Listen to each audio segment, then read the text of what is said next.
I am Ferdinand Marcos, and I am the President of the Republic of the Philippines. I stand today on behalf of 110 million Filipinos.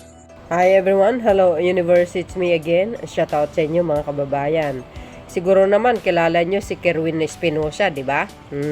Yung nagtestigo doon sa Quadcom. Kilala nyo yan mga bes. Ito. Sabi po dito, mga kababayan, no? Sabi po ng Pilipinas Today, ayon sa ulat ng Albuera Police Station, nasa kasagsagan ng pangangampanya si Espinosa ng pagbarilin ng salarin sa Albuera dakong alas 4:30 ng hapon.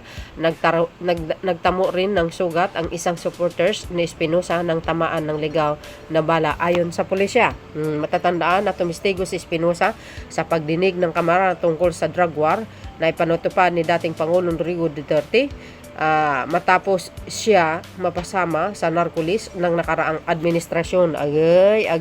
Ayan o guys. Ano po ang kapalagayan nyo? Well.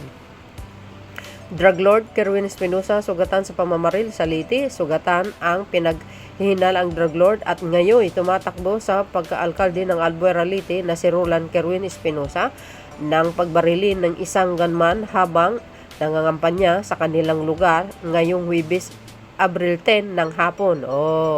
'Di ba? Alam mo, ito si Kerwin sana, dapat naisip niya din mga kababayan na mainit ang tao sa kanya. Hindi na lang sana siya tumakbo. 'Di ba? Alam po natin, nagtistege ito sa Quadcom. Isiniwalat niya lahat. Alam niyo naman kung sinong binanggit nito, no? Sinong tumira? Siyempre yung hitman. Hindi natin alam kung sinong hitman. 'Di ba? Sana ma-solve yung kaso at mapanagot. Alam nyo guys, no? Yan ang hirap din sa mga tao, no? Hindi sila fair lumaban. Kung may galit ka sa isang tao, dapat isinampa mo doon sa korte. Doon Hindi yung parang pumatay ka ng tao na parang aso. Huwag ganun. Kasi malaki ang consequence niyan, guys, ang balik, no? Ika nga, pumatay ka ng tao, ang kapalit niyan buhay mo rin 'Di ba?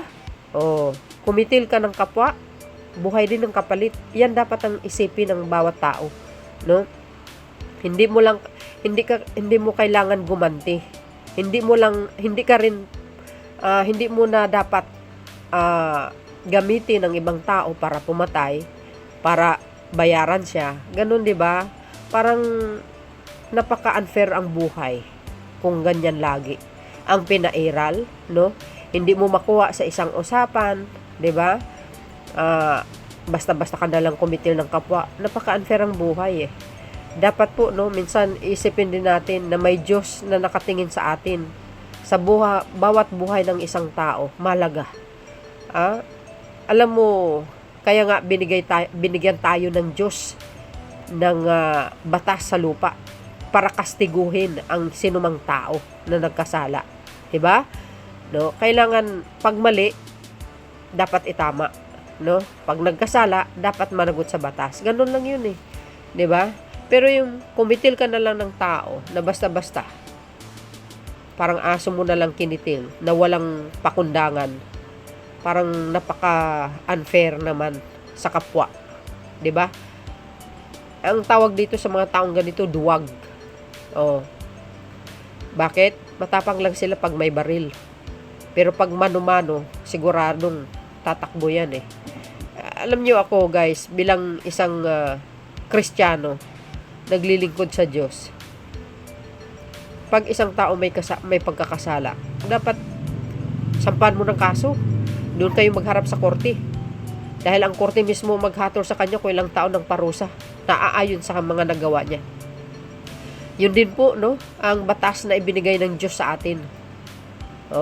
'Di ba? Kaya nga binigyan tayo ng batas sa lupa. Dahil kung walang batas sa lupa, ang lahat ng tao sa mundo magkakasala. Maniwala kayo sa akin sa hindi. Totoo 'yun. So, I hope, no, magiging aware ito si Kerwin Espinosa. Although kahit sabihin mo drug lord ito, pag ito nagbago naman for sure naman, hindi niya gagawin ng dating gawain niya. Ngayon, pag ginawa niya uli, natural. Hulihin at ikulong. Ganun lang yan nagtestigo ito 'di ba? Laban ito sa drug war ng dating Pangulong Rodrigo Duterte. Huwag lang tayo matapang dahil may baril ang isang gunman. Dapat mano-mano. Duelo ba?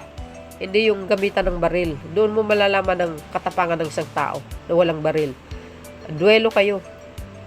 Ito guys, habang nangampanya ito, habang nagtalumpati, ayun, may biglang binaril.